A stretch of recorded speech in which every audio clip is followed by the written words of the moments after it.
Bismillahirrahmanirrahim. Rabbi shrah li sadri wa yassir li amri wahlul 'uqdatam min lisani yafqahu qawli. Jadi sebelum kita masuki di dalam kajian kitab Mafahim Yajibu an Tusahhah yang merupakan karangan Profesor Dr. Syekh Abuya Muhammad Alawi Al-Maliki Al-Hasani, perlu kita mengenali sedikit tentang sejarah singkat kitab Mafahim Yajibu an Tusahhah. Bagaimana kisah perjalanan Abuya Muhammad Al-Maliki mengarang kitab Mafahim Yajibu an Tusahhah. Sudah kita ketahui, Syekh Said Muhammad bin Alawi Al-Maliki Al-Hasani adalah seorang ulama besar yang telah banyak sekali menulis risalah-risalah dan juga kitab-kitab ilmiah yang bermanfaat bagi dunia keintelektualan dan juga umat Islam pada umumnya. Salah satu karya tulis beliau yang cukup terkenal adalah Mafahim Yajibu an Tusahhah. Bahkan konon, kitab ini merupakan kitab yang paling disayangi oleh Abuya Said Muhammad Al-Maliki. Paling disayangi oleh beliau, kitab Mafahim ini. Hal ini dibuktikan karena beliau pernah berkata, yang kurang lebih perkataan beliau, apa katanya? Kitab karanganku yang paling dekat denganku adalah kitab Mafahim. Kitab yang insya Allah akan kita kaji, yaitu kitab Mafahim Yajibu an Tusahhah. Kitab inilah yang paling dekat dengan Syekh Abuya Muhammad Alawi Al-Maliki di antara kitab karangan-karangan beliau yang lainnya. Maka secara makna Mafahim Yajibu an Tusahhah artinya adalah pemahaman yang harus diluruskan, sehingga kitab ini hadir untuk menjawab kegelisahan kaum Ahlussunnah wal Jamaah atas munculnya gerakan Salafi Wahabi yang penuh dengan gelombang penyesatan dan pengkafiran di Jazirah Arab, khususnya di kota Mekah Al-Mukarramah. Ketika Abuya waktu itu berada di kota Mekah Al-Mukarramah. Maka dalam kitab tersebut, Abuya Muhammad Al-Maliki berusaha membuktikan atas kesalahan doktrin-doktrin serta pemahaman yang dilakukan oleh kaum Salafi Wahabi yang akhirnya berujung pentakfiran dan penyesatan atas golongan yang lain, khususnya golongan Ahlussunnah wal Jamaah. Mereka mengklaim dirinya paling benar. Mereka mengklaim selain mereka itu adalah sesat, menyesatkan. Bahkan yang paling ekstrim, mereka mengatakan selain daripada ajaran mereka adalah kafir. Sehingga sedikit-sedikit mereka seringkali mengkafirkan orang yang di luar daripada ajaran mereka. Meski demikian, ternyata keberanian Syekh Abuya Said Muhammad Al-Maliki dalam membuktikan kesalahan-kesalahan Salafi Wahabi, beliau sampai dikucilkan dan dituduh sebagai ulama yang sesat dan menyesatkan. Tidak hanya berhenti di sini, bahkan Syekh Abuya Said Muhammad Al-Maliki pun dilarang kembali mengisi kajian-kajian ilmiah, baik itu di Masjidil Haram dan di tempat-tempat lain. Juga kitab-kitab karya beliau tidak boleh diterbitkan lagi di mana-mana. Bahkan lebih parahnya lagi, gelar guru besar Abuya As-Said Muhammad bin Alawi Al-Maliki Al-Hasani di Universitas Ummul Qura dicabut ketika itu. Beliau ditangkap dan paspornya ditahan. Namun beliau tidak sedikit pun merasa takut atau merasa menyesal atas ikhtiarnya ini. Dalam menyampaikan sebuah perkara yang hak, beliau selalu istiqamah. dan selalu yakin bahwa barang siapa yang menolong agama Allah Subhanahu wa taala, maka dia pun akan ditolong oleh Allah Subhanahu wa taala. Itu prinsip daripada Abuya Muhammad Alawi Al-Maliki. Sungguh luar biasa keteladanan dan perjuangan istiqamah beliau ini. Patutlah kita tiru sebagai generasi modern ini guna menjaga paham Ahlussunnah wal Jamaah di lingkungan kita.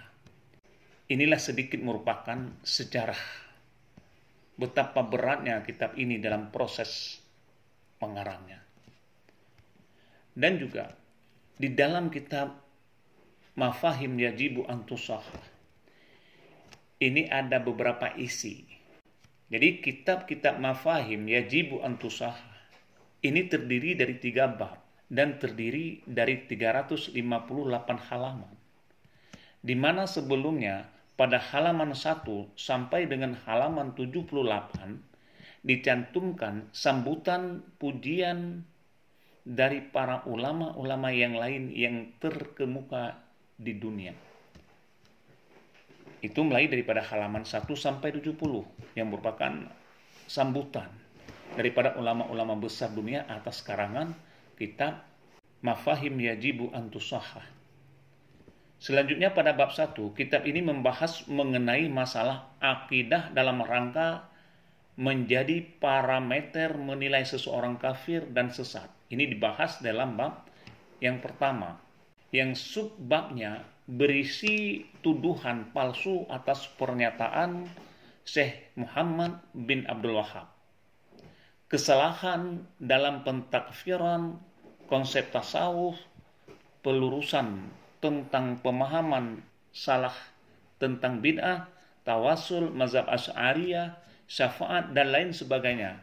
Ini dikupas tuntas secara mendalam oleh Abuya di dalam bab ini mulai halaman 79 sampai halaman 203. Semua dikupaskan di dalam kitab Mafahim tersebut. Selanjutnya pada bab yang kedua, kitab ini membahas mengenai kenabian yang subbabnya terdiri daripada keistimewaan Nabi, hakikat kenabian, tentang hukum tabarruk. Bab ini mulai daripada halaman 204 sampai 256. Itu bab yang kedua. Selanjutnya bab yang ketiga, karena kitab ini kan 3 bab tadi, yang terdiri daripada tiga bab. Sehingga bab yang ketiga, kitab ini membahas mengenai masalah-masalah khilafiyah yang subnya menyangkut antara lain tentang kehidupan Nabi di alam barzakh, keutamaan jasad Nabi di alam barzakh, tentang Nabi Muhammad SAW menjawab yang memanggilnya, tentang karamat bagi orang-orang yang saleh, tentang hukum ziarah kubur, tentang tabarruk terhadap peninggalan-peninggalan Nabi, dan pembahasan seputar hari besar Islam seperti hukum maulid Nabi Muhammad SAW. Bab ini mulai halaman 257 sehingga sampai 349 itu dibahas tuntas oleh Abuya Muhammad Al-Maliki. Adapun halaman 350 sampai 359 ini merupakan halaman daftar pustaka. Jadi kalau kita kesimpulkan, keistimewaan lain dari kitab ini adalah karena disusun oleh seorang ulama dari keturunan Rasulullah SAW yang hidup di tengah-tengah dominasi masyarakat dan ulama Salafi Wahabi. Sehingga Said Muhammad Al-Maliki selalu berhati-hati dan menyadarkan dirinya terhadap pendapat para ulama-ulama terdahulu, terutama di dalam pentakfiran dan penyesatan terhadap seseorang. Itu sebabnya dalam kitab ini Syekh Abuya Muhammad Al-Maliki mencoba meluruskan tuduhan Salafi Wahabi terhadap aliran Ahlussunnah wal Jamaah yang dianggap oleh mereka salah dan sesat. Beliau pun juga menggunakan sumber-sumber yang berasal daripada ulama-ulama besar, sehingga mereka bisa ditekankan dengan melalui hujjah Abuya Al-Maliki di dalam kitab Mafahim tersebut, yang mereka mengklaim sesat dengan menggunakan sumber-sumber yang berasal daripada ulama-ulama panutan mereka sendiri, yaitu seperti Ibnu Taimiyah, Ibnu Qayyim al-Jauziyah, dan Muhammad bin Abdul Wahhab. Semua itu dibantah oleh Abuya al-Maliki.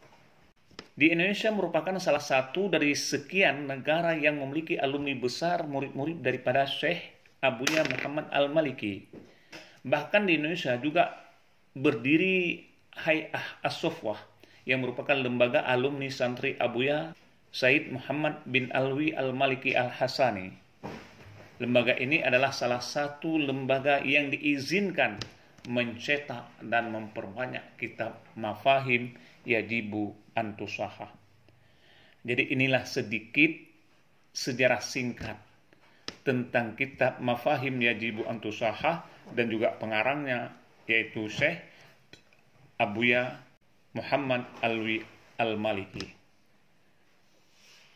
Maka sebelum kita memasuki di dalam kajian kitab mafahim yajibu antusaha, marilah kita semua untuk mengambil berkah dan bermohon kepada Allah agar kita diberikan pengetahuan sebagaimana yang telah diberikan pengetahuan kepada sang pengarang kitab mafahim yajibu antusaha. Maka wajar dan selayaknya kita memfatihahkan sekali kepada arwah Syekh Dr.